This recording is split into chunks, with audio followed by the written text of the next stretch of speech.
If you recently had a fish hook stuck in your hand, finger, or arm, the biggest concern after removing it is infection. As a nurse who specializes in wound care, I'm going to show you exactly what I would do to clean the wound, dress it, and what signs to look out for and when to seek medical attention.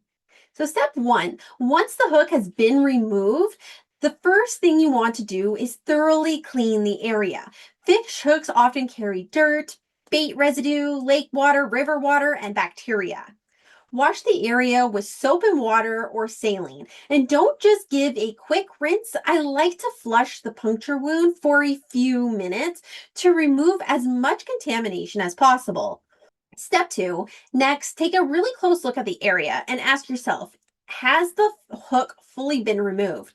Is there excess bleeding? Is there significant swelling? Can you move your fingers normally? If you suspect part of the hook remaining in your skin, have difficulty moving the area, seek medical attention right away.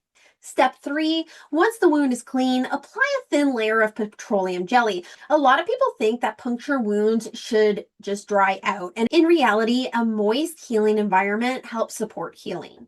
The key is keeping the wound moist, just not wet. Step four, next, protect the area. For most fishhook injuries, a simple adhesive bandage works well, but if the puncture site is larger and continues to drain, use a small nonstick dressing with tape. The goal is to keep the bacteria and dirt and contaminants out while the wound heals. Change the dressing daily or anytime the dressing becomes wet or dirty. Step five, this is part where most people need to pay attention to. Watch for increased redness, increased pain, swelling, warmth, pus, thick yellow or green drainage.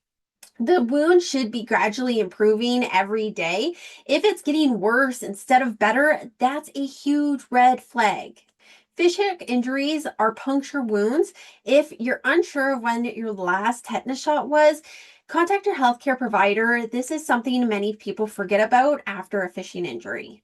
So if you've had a fish hook stuck in your skin, clean it thoroughly, apply a small amount of petroleum jelly, keep it covered, watch for infection, check your tetanus status. Most fish hook injuries heal without problems when they're cleaned and protected early.